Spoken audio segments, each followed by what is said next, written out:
Hare Krishna, welcome everyone to our weekly Bhagavad Gita class. We'll start with the prayers. Om Ajnanatimidandhasya Jnananjanashalakaya Chakshurunmilitam Yena Tasmai Shri Gurave Namaha Shri Chaitanya Manobhishtam Sthapitam Yena Bhutale Swayam Rupa Kadamahyam Dadati Swapadantikam Bandeham Shri Guru Shri Juta Padakamalam Shri Gurun Vaishnavamscha Shri Rupam Sagrajatam Sahagana Raghunathanvitam Tam Sajivam Sadvaitam Savadhutam Parijana Sahitam Krishna Chaitanya Devam Shri Radha Krishna Padan Sahagana Lalita Shri Vishakhan Vitamscha Namam Vishnu Padaya Krishna Pristhaya Bhutale Srimate Bhakti Vedanta Swami Niti Namine Namaste Saraswate Deve Gauravani Pracharine Nirpishesha Shunyavadi Paschatya Deshatarine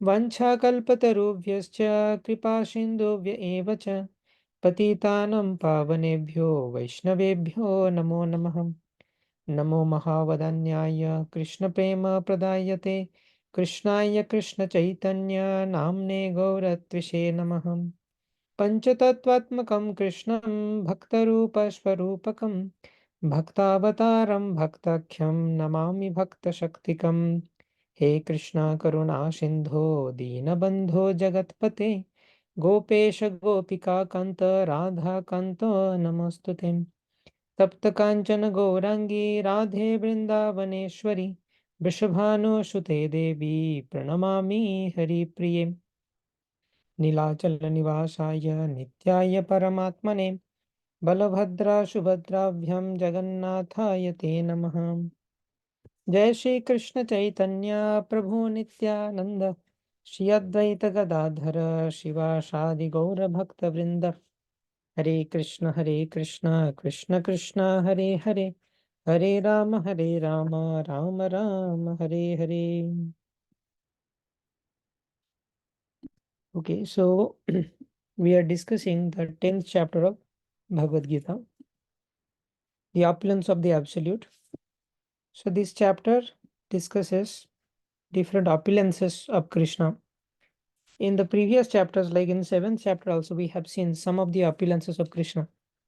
And the point behind this chapter is the more we know about the opulence of Krishna, it is easier for us to remember Krishna always. The perfection of human life is to become 24-hour Krishna conscious.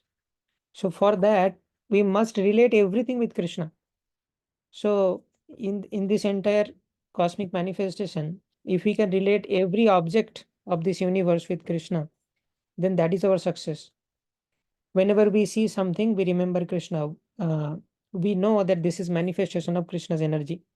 So in the 7th chapter, the Lord already explained some of the opulences like Rasoham Apsukwanteya Prabhasmi Shashisureyo Pranava Sarva Vedeshu Shabdakhe Paurusham Nishu Punya Gandha Prithivyamscha Tejaschasmi Vibhavasho Jivanam Sarva Bhuteshu Tapaschasmi Tapasvishu Bijam Mam Sarva Bhutanam Viddhi Partha Sanatanam Buddhir Buddhimatam Asmi Teja Tejasmi Namaham Balam Balavatam Chaham Kamaraga Vivarjita Dharma Viruddha Bhuteshu Kamasmi Bharatarsava.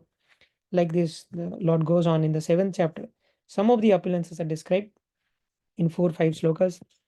Here, in 10th chapter, they will be discussed in much more detail. So the Supreme Lord said in the 7th chapter that I am the taste of water. So the ability of water by which it is able to quench our thirst is coming from Krishna.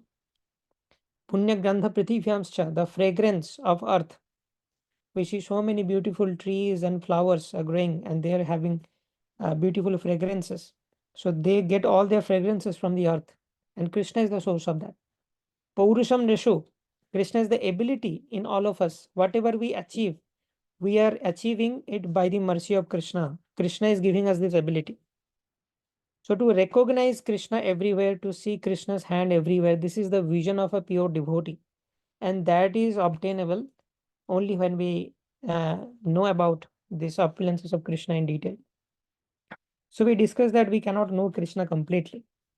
But whatever we can know about Krishna, we should hear that in parampara, then that knowledge will be correct. Otherwise, we may receive incorrect knowledge like Mayavad or impersonalism, something like that. Some people will redirect us to demigod worship. So these are not bona fide. But if we hear from the pure devotees, they will give us the bona fide thing in parampara, in a proper disciplic succession like Srila Prabhupada. So we have also discussed that how Arjuna accepted Krishna's supreme position, and Arjuna also mentioned other sages, Narada, Ashita, Devala, Vyasa, who have accepted the authority of Krishna. So now this is the last part of this 10th chapter where Krishna described his vibhutis. So Arjuna wanted to know more about these vibhutis, and Krishna is describing. So Arjuna, being a proper student of Bhagavad Gita, he knows that Krishna consciousness is the only way to get happiness. In this world, everyone is trying to be happy. Everyone is busy. You will see in Kali Yuga, everyone is busy. Why they are working? They want to be happy. Nobody is working for getting misery. Everybody is working. The students are submitting the assignments, and people are doing jobs and meeting the company deadlines. Why? Because they know very well that if we do not do all this, then misery will come. So to avoid the misery and to get happiness, everyone is working very hard. But the secret is, if we are not Krishna conscious, all these things cannot give us pleasure, but Krishna is the only source of pleasure. In the material world, if we finish one task, then another task will come. We will never become free, and the material world or Maya Devi will not give us any peace. This is our illusion that if I complete this, I will be free. After this certain event, I will become very free. If we analyze our past, we were never free. But we thought that after completion of this, I will become free. So the point is, we are always struggling in this material world. And Krishna is the only source of happiness. But in the rat race of this material world, we forget Krishna. Therefore, what happens? Our entire life becomes a struggle. So devotee also struggles. Devotee also performs the material duties. It's not that the devotee is neglectful of material duties. Devotee is also doing material duties, but at the same time, he is also practicing Krishna consciousness nicely. So Krishna is nourishing the devotee internally. But a non-devotee does not get that nourishment. He is always struggling. Therefore, the non-devotee take refuge of different kind of addictions, drugs, intoxications. Somehow he wants to become happy. But the more he takes intoxication, more he goes into depression. His body becomes immune. Previously, one shot of liquor was enough. Now he has to take more. The body becomes resistant. So he goes to more depression and more mode of ignorance. So therefore, we have to stay in this material world like Padma Patram Imam Bhasha, just like the water in the lotus leaf. We should do the activities of this material world, but we should not take them very seriously. We should take them seriously, but not very seriously. What is the meaning of very seriously? We should not prioritize them uh, like before our Krishna consciousness. Krishna consciousness should be the priority. That is the ultimate goal of human life. And with Krishna consciousness, we should have our life. Some people, like the neophytes in the initial stage, people think, okay, I will continue my life and I will do some Krishna conscious activity. So in the initial days, Krishna is a part of your life. You are trying to add Krishna as a part of your life. But for a pure devotee, Krishna is the life. The material duties are part of his life. So he's always working for Krishna. Even the material duties he is doing in a Krishna conscious way. By doing these material things, whatever I am earning, I will serve Krishna with that. So whenever with our activities, with our like that is karma yoga, by our activities connect with Krishna. So whatever we do, if we do it for Krishna, then we get the happiness. Otherwise, Maya Devi will try to convince us. It is Maya Devi's job. Maya Devi is always tell us that do not practice Krishna consciousness. This is the most prior, this is the topmost thing you should do now currently. And always Mayadevi will give this assignment that you should complete this first, then Krishna consciousness. Mayadevi will always try to postpone Krishna consciousness. But an intelligent devotee understands This is a trick of Maya. By doing those activities, I will not become happy. But I have to do them. I must do them. Then better to do them for serving Krishna, as a service to Krishna. Okay. So that is the secret. So Arjuna knows this secret very well, that only Krishna consciousness can give me pleasure or can give me true happiness. Otherwise, in this material world, there is no happiness. This is called dukkhalam asashvatam. Happiness is illusory in this material world. But only real happiness can be found if we connect with Krishna. Sometimes we may see, I am chanting, I am trying to be Krishna conscious, but I am not getting happiness. That means I am doing something wrong. Something is wrong. Maybe I am making some offenses, or I am not serious enough. There are so many experiments. This is experimentally proven science. I do not have any logic. Scientifically, scripturally, logically, by all means, Krishna consciousness is the only way to get happiness. It is proven, and it is working for millions of devotees. Those who are practicing Bhakti Yoga correctly, they are happy. They are satisfied. They are never agitated in any material condition. They do not need this material world for their pleasure. They are internally connected to Krishna and they are deriving happiness. So this is working. If it is not working for me, that means I am doing something wrong. I am not following the process of Bhakti Yoga seriously. Just like in some experiment, we all have done the titration experiment in chemistry. You have to be very, very precise and careful. Then you get the titration point. If it is slightly less or more, you will not get the desired result. The acid will be not neutralized by the base. So similarly, Bhakti Yoga has a process. You need to follow this process very meticulously. And that is the only way to get happiness in this material world. There is no other way. Uh, you may think there are some other ways, but that is illusory. It will only give you some temporary pleasure, 1% pleasure and 99% misery. Whatever you do apart from Krishna consciousness, it brings 1% pleasure temporarily for some microseconds and then 99% misery. If you break the regulative principles, if you do meat eating, momentary pleasure, but your karma is getting affected. Someday you will get some big shock and you do not know why this is coming. Then you will blame the Lord. Oh Lord, why it is happening with me? I have not done any wrong with anyone. I have not murdered anyone. But you have butchered so many animals, so many animals. Like you have increased the demand. If we are consuming meat, then I'm increasing the demand for animal killing. So I get some karma for that.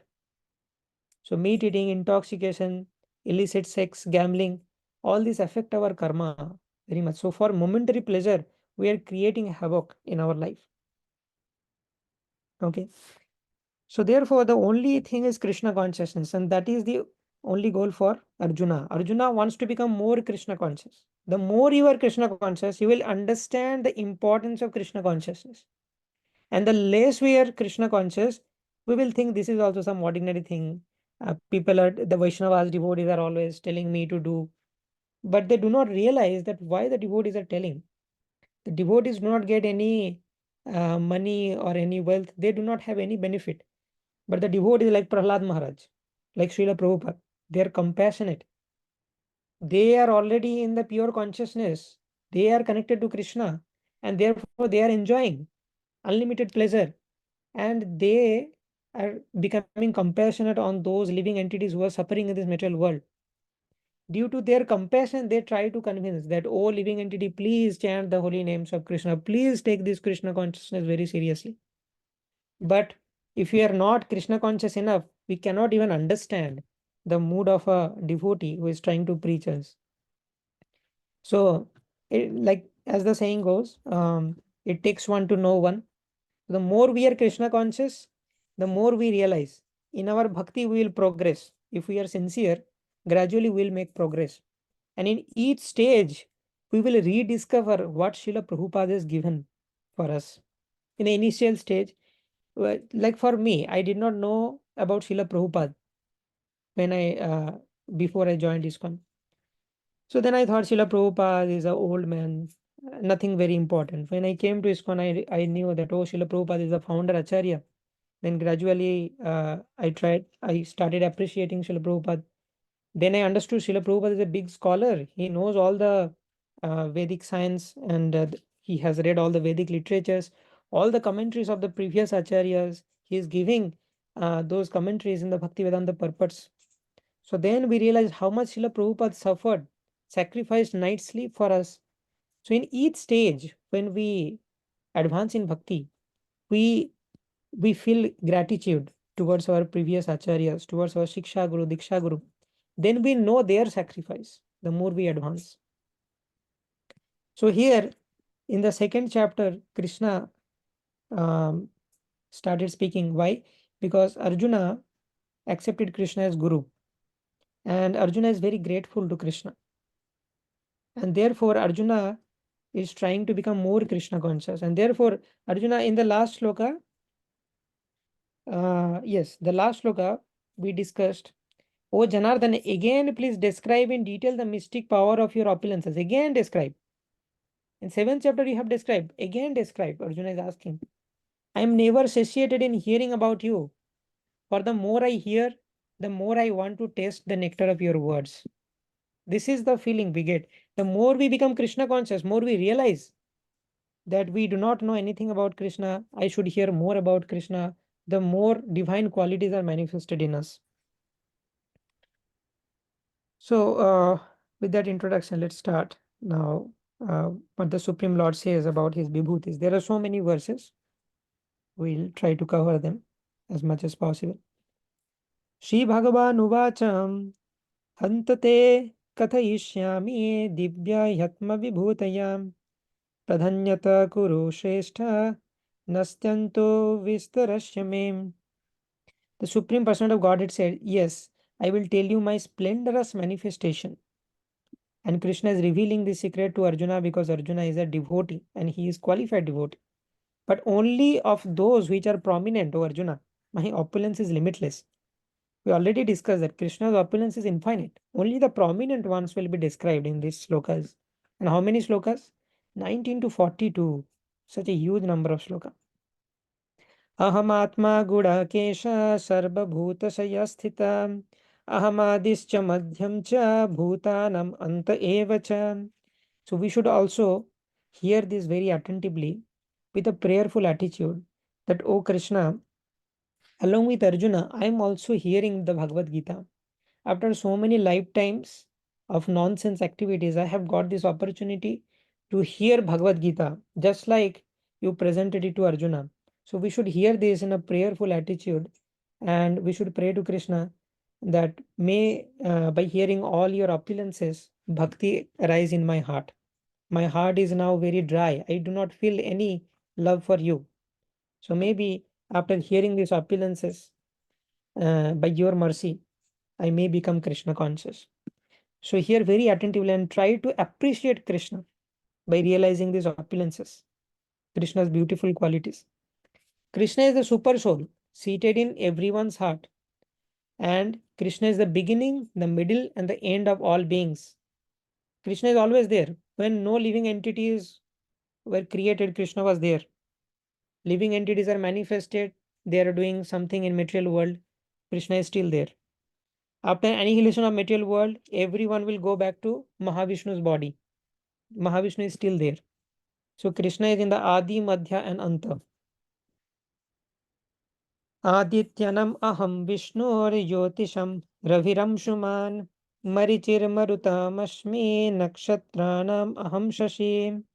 Of the Adityas, I am Vishnu. There are 12 Adityas, and one of the Adityas, he is Vishnu. Krishna is Vishnu.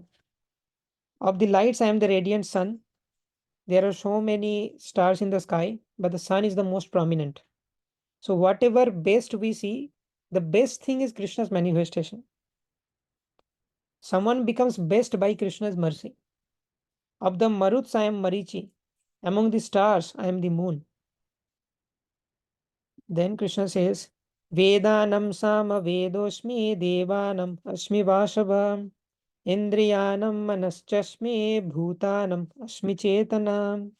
Of the Vedas, I am the Samaved. Samaved is very beautiful and like songs, very relishing. Like Other Vedas might seem little dry, but some Veda is very juicy. Of the demigods, I am Indra. Indra is the king of demigods, the king of heaven. Of the senses, I am the mind. Mind is the most powerful sense. Mind controls all the senses. So mind is the master of senses, and Krishna, like mind, is a representative of Krishna. And in living beings, I am the living forces or consciousness. So in the living entity, what is the most important part? The soul. When the soul leaves the body, the living entity becomes useless. So in this section, we will see Krishna will say that of many things I am this, I am that, I am those. So, but we should not think that that particular thing is equal to Krishna. For an example, Krishna is telling, I am of the demigods, I am Indra. So we should not think, but this is why we need the acharyas. If we read this section of Gita, we tend to think, oh, Krishna is Indra among the demigods. So that means Krishna is equal to Indra. So I can do Indra worship, no problem. But also Krishna says that you cannot do demigod worship. Only less intelligent people do demigod worship. Intelligent people surrender unto me. So we see contradiction. But if we take shelter of the acharyas, what is the correct understanding? The correct understanding is the best thing among some things is representative of Krishna, is a manifestation of Krishna. So here we should understand Indra is the leader of the demigods. And Indra got that leadership quality by Krishna's mercy. So by the energy of Krishna, by potency of Krishna, by empowerment of Krishna, Indra could become the leader of the demigods. So that should be our understanding. That someone becomes best by Krishna's energy. By deriving energy from Krishna, someone becomes best. Okay. Similarly, Krishna says, Rudranam Sankarashchasmi Vittesho Yaksharakshanam Vasunam Pavakaschasmi Meru Shikarinam Maham. Of the Rudras, I am Lord Shiva. Of the Yakshas and Rakshasas, I am Lord of Wealth Kubera. Of the Vasus, I am fire or Agni. And of the mountains, I am Meru. Meru mountain is is a very huge mountain. It is million times more bigger than the Himalaya, what we see. Meru mountain is in the Srimad Bhagavatam 5th canto, all these things will be discussed. If you are reading Srimad Bhagavatam, then you will know. So Meru mountain is like 84,000 yojanas high, and it is in the middle of Jambu Dvipa. So anyway, Krishna continues, Purodhasam cha mukhyam maham vidhi partha brihaspatiim Senanenamaham skandha sarasam asmi sagaram. Of the priest of Arjuna know me to be the chief Brihaspati. Of the generals I am Kartikeya. Yeah. And of bodies of water I am the ocean. Ocean is the biggest among all different bodies of water like river, pond, etc. And Kartikeya, the son of Parvati and Lord Shiva, is the chief of all military commanders. So by Krishna's energy, Kartikeya could become the chief of generals.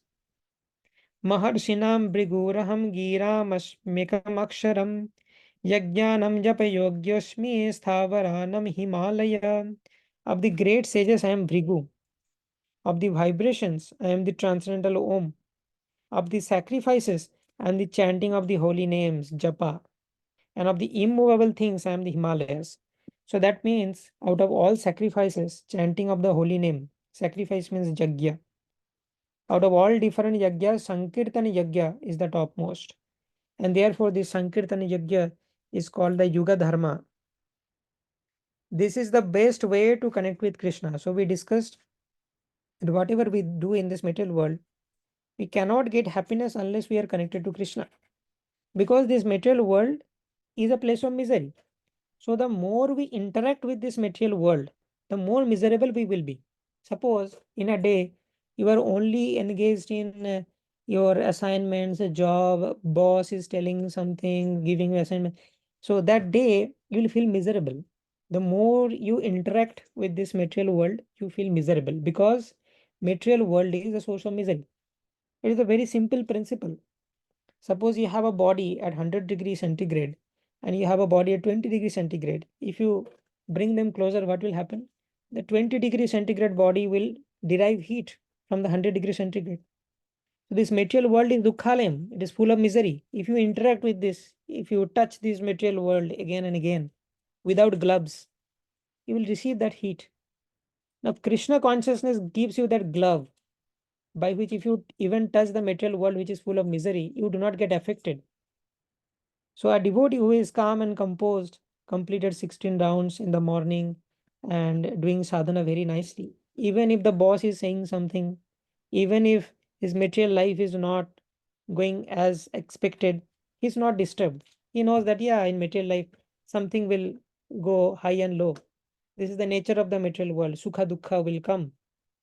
And Krishna, he will remember Krishna's verse in Bhagavad Gita. Krishna said, Matra sparsastu kwanteya shitoshna sukha dukkhada. Just like after winter, summer comes, and after summer, winter comes. This will never cease. So similarly, sometimes in your life, there will be uh, like times of happiness, and sometimes there will be times of distress. So it will keep on happening. So we do not have to worry about it too much. It will. This is the nature of this world. But we want the happiness phase to stay forever, and I should not get misery. This is wrong expectation. In this material world, happiness and distress both will come. But we should not get much agitated. We should continue our duties. We should not expect any happiness from this material world. The happiness is in Krishna. So that happens by chanting the holy names. We connect with Krishna, and when we connect with Krishna, because Krishna is source of pleasure, Krishna is the source of happiness, then we get happiness. The material world is a source of distress. So the more we interact with this material world, we'll get distress. More we interact, more time is spent with Krishna, the more happy we will be. So do whatever is needed for your material duty. And once it is done, immediately get back to Krishna. Open some Srila Prabhupada book, hear some lectures, chant the holy names. Do not spend your time in Maya.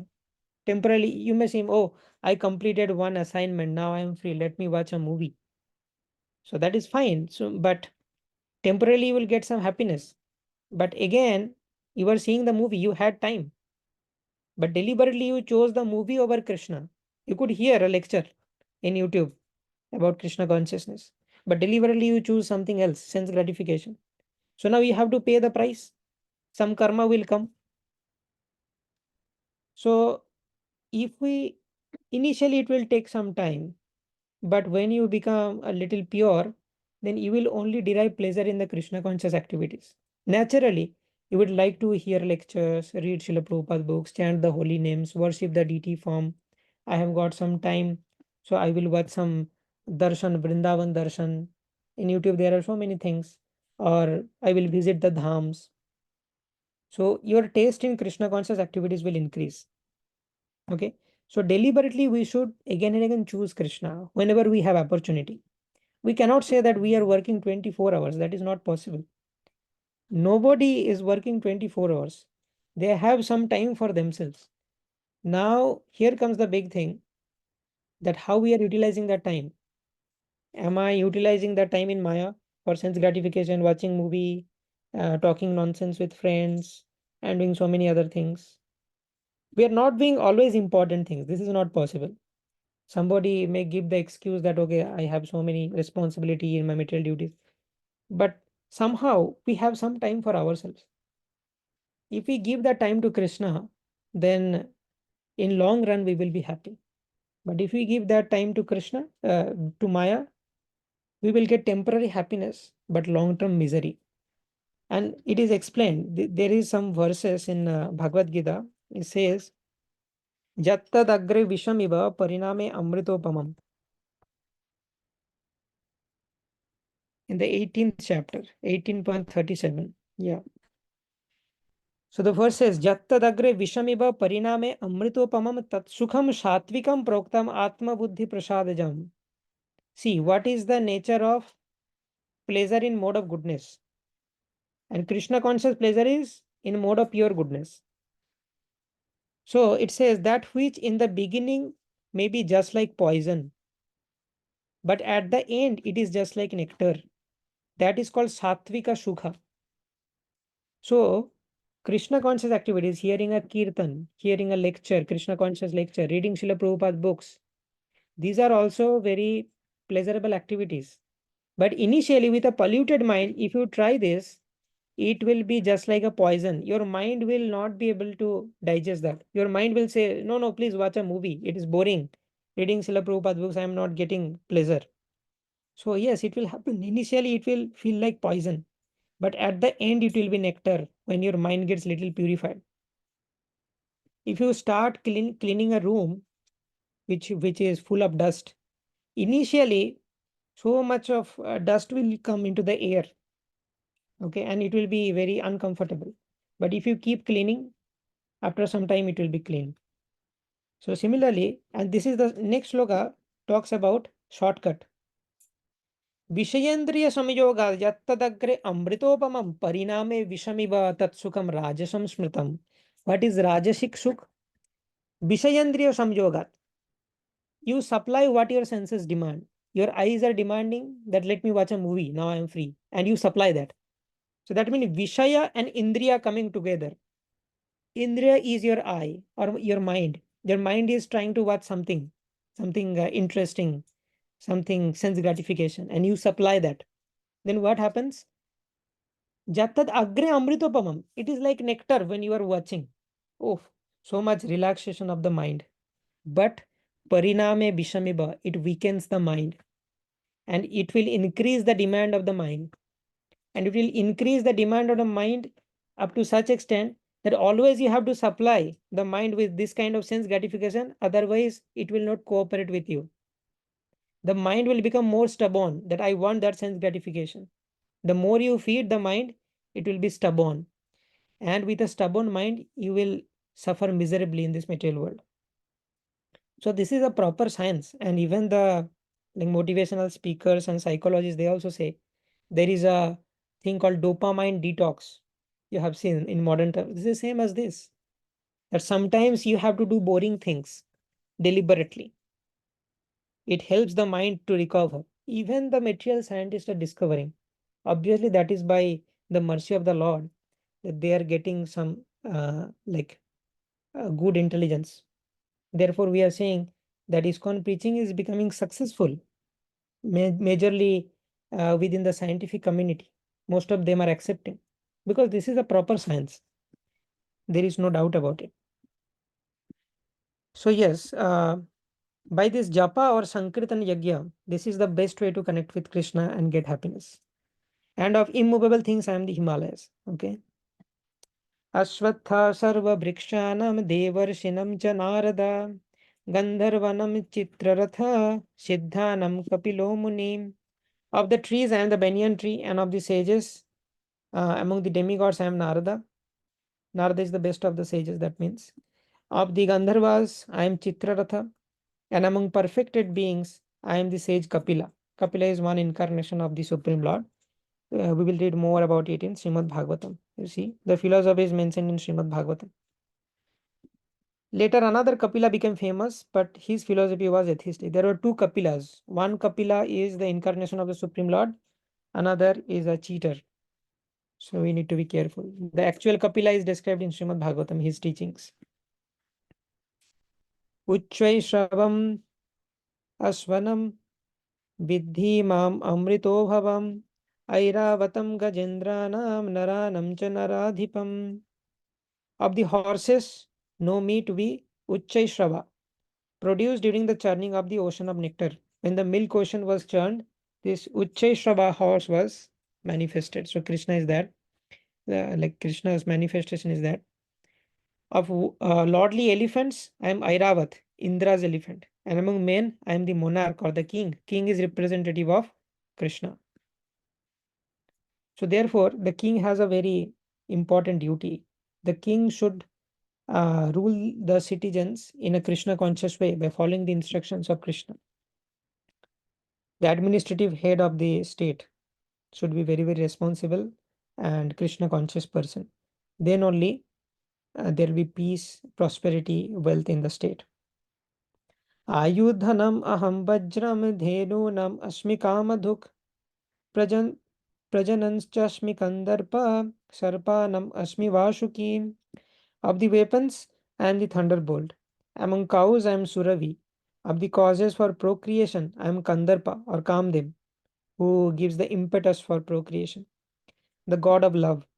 And of the serpents, I am Vasuki. Anantaschasmi naganam varuno yadasamaham pitrinam aryama chasmi yama samyamatamaham. Of the many hooded nagas, I am Ananta. And among the aquatics, I am the demigod Varuna. Of the departed ancestors, I am Aryama. And among the dispensers of law, I am Yama, the lord of death. Okay. Similarly, Prahladaschasmi Daityanam. In the Daitya Kula, Prahlad was a pure devotee. So I am that. Kala Kalayatamaham Mriganam cha Mrigendoham Vainateyascha Pakshinam. Among the Daityas, Daitya demons, I am the devoted Prahlad. Among the subduers, I am time. Among beasts, I am the lion. And among the birds, I am the Garuda. Let me connect to the charger. Just give me.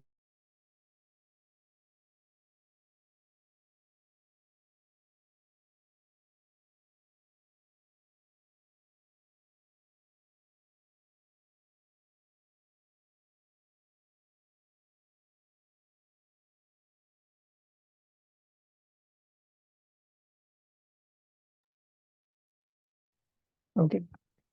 Pavana Pavatamashmi Rama Shastra Vritamaham Jasanam Makaraschasmi Shotasam Asmi Jahnavi. Of purifiers I am wind. Of the builders of weapons I am Rama. Of fishes I am shark. And of the flowing rivers I am Ganges.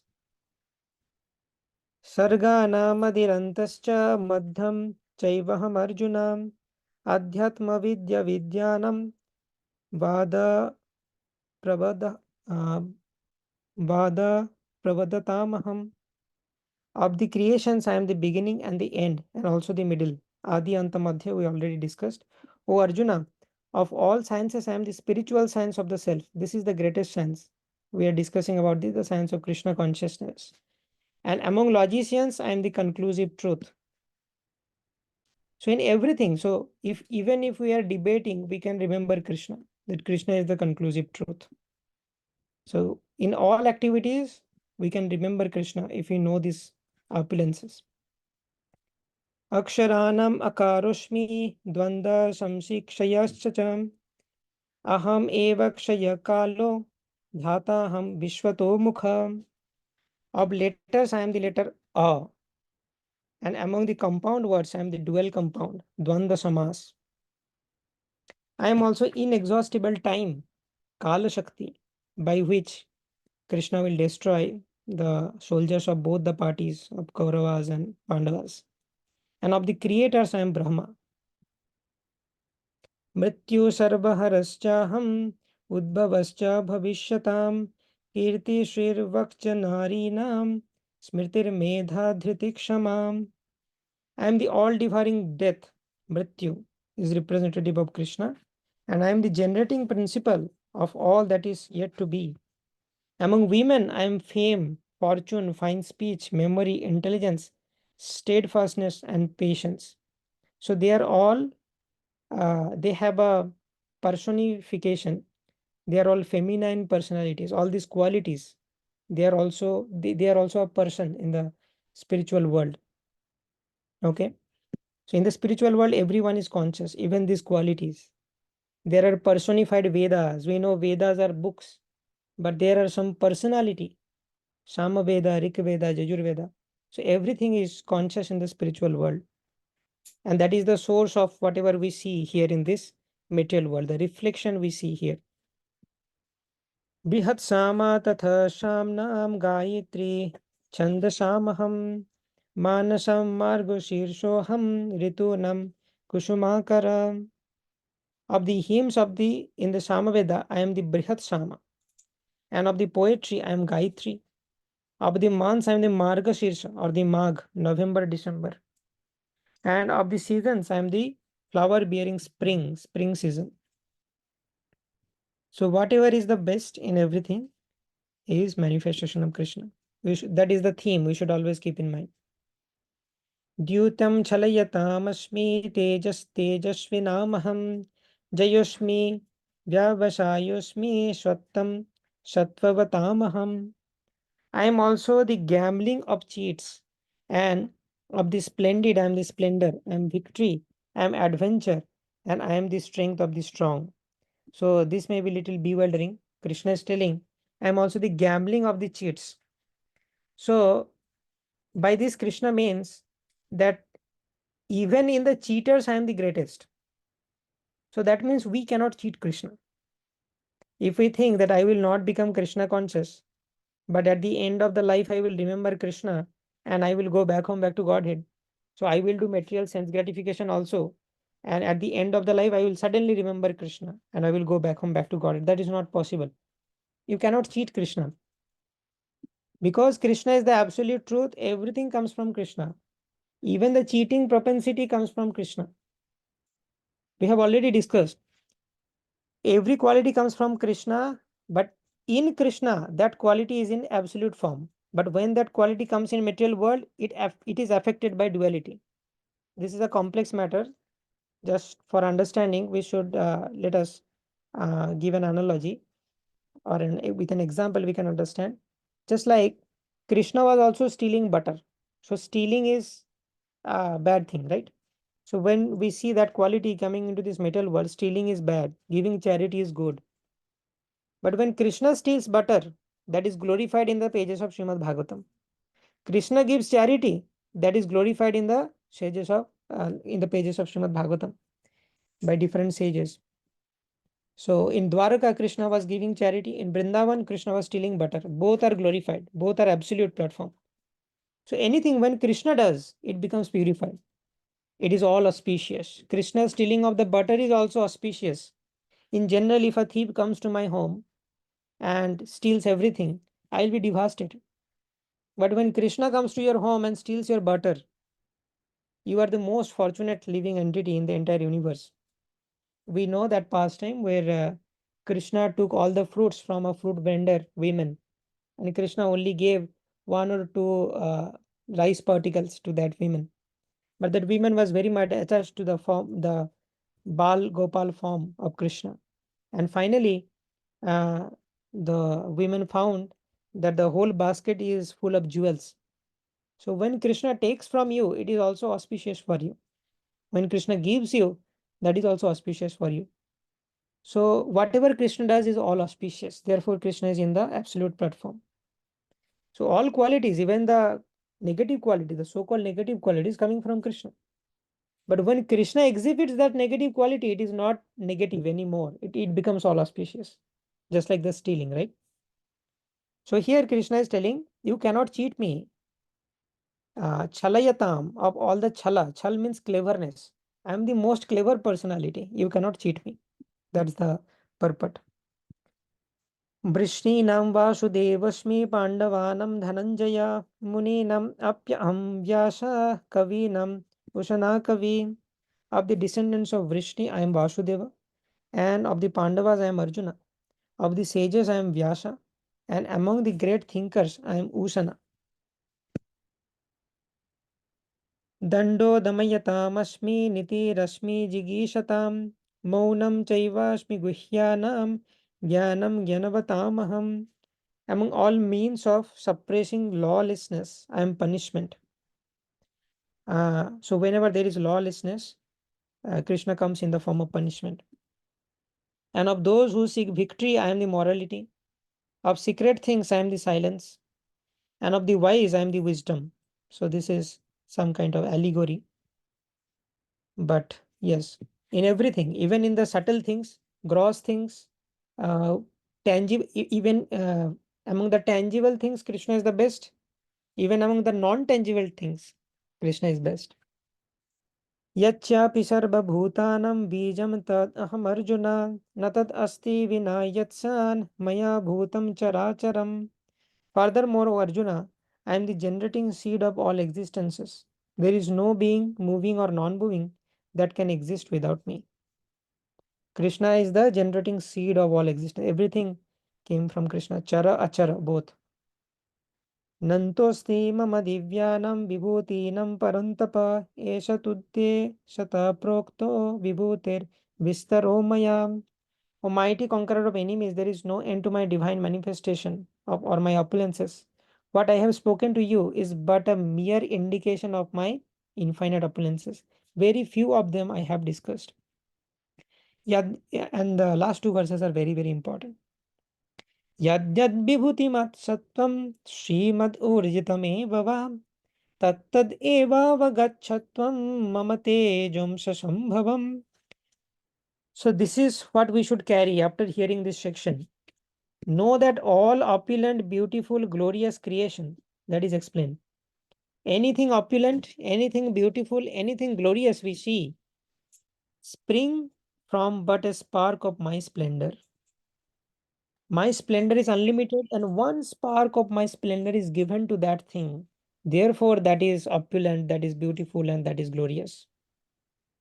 So, by one spark of Krishna, the one spark of Krishna's splendor, we get so much awestruck. We are overwhelmed by that. So, just think how much beautiful is Krishna himself. A spark of Krishna's splendor is manifested in bits and pieces in this material world.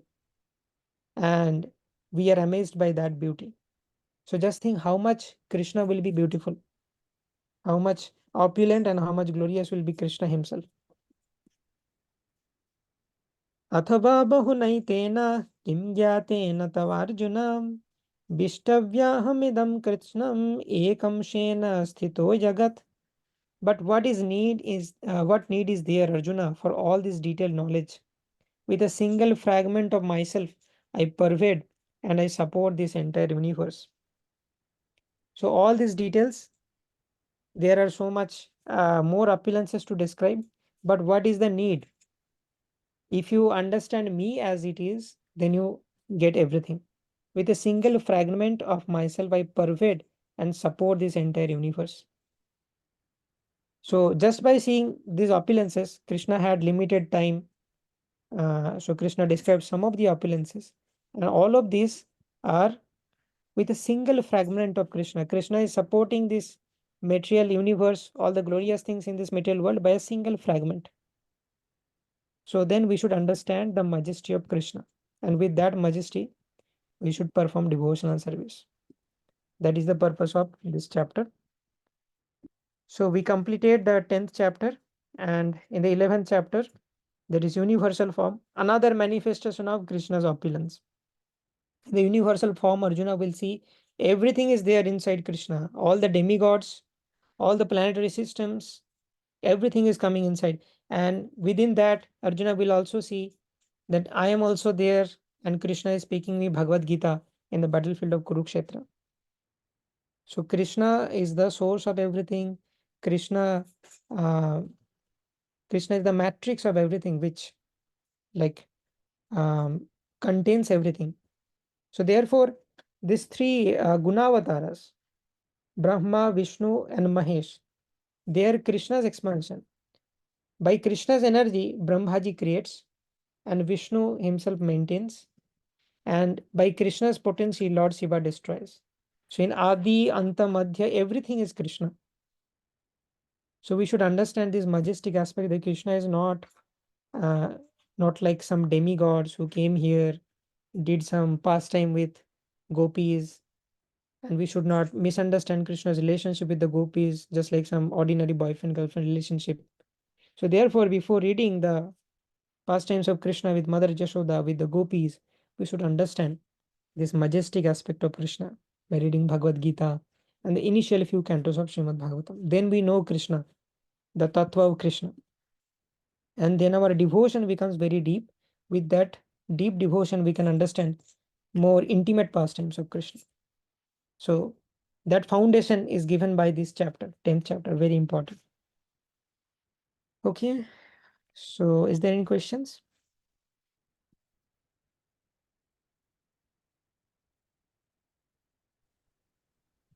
Prabhu, I have a question if you allow me to ask. Yes. Thank you, thank you. I was having this question a while ago too, and today when you were talking about it, it again came to me. Um, uh, um, I uh, uh, I understand some part of when you mention about the absolute aspect of Lord Shri Krishna and that he is beyond good or bad. But I sometimes have trouble like technically understanding what does absolute really mean. And the reason why it is not very clear to me is because as people who live in this world and as conditioned entities, we are so used to seeing things in two lenses, right? Good or bad. So anything which is defined as absolute, which we call beyond good or bad, um, and I can relate with the examples when you said that Krishna performing any kind of stealing is beyond good or bad. But some part of me is just like wondering what is the meaning of absolute? Like, what do we really mean by that? Because if something is not good or bad, what is it? Like, what is that category? Yeah, very wonderful question. So, Prabhu, we have seen this this word absolute in context with relative, right? So we know something is absolute and relative, just like the Einstein's theory says that we cannot have absolute motion. If somebody is in motion and I'm also traveling in same velocity, I will see that person as static. So this motion is relative. So in that way, we get some sense that absolute means something which is true from all reference frames, and relative means something which depends on reference frame, right? So now in this material world, this good or bad is a relative term. Something is good for someone and the same thing is bad for someone. Just like jivo jivasya jivanam, one living entity is catching another living entity and eating. So I am eating, I am getting nourished, good for me. That living entity is getting killed, bad for him. But whenever we go to the transcendental platform, it is all good from all reference frame. It is good. So in this material world, if I kill someone, that is bad. If I reward someone, that is good. But Krishna killing Shishupal is as good as Nishingadeva blessing Prahlad Maharaj. So that is so Krishna, everything about Krishna is inconceivable, but still our acharyas try to give some explanation, and we can understand it that way. So I think I understand is in this way that whatever Krishna does, because Krishna is in the absolute platform, so whatever Krishna does brings ultimate auspiciousness for us from all reference frames. It is not relative. So therefore Krishna is called absolute. Does that answer, Prabhu, your question? Wonderful. Yes, yes, it does. It does. Now I have an answer to tell people when they ask me what it means by absolute. Thank you. Thank you for elaborating that. Thank you very much. Okay. Any other questions?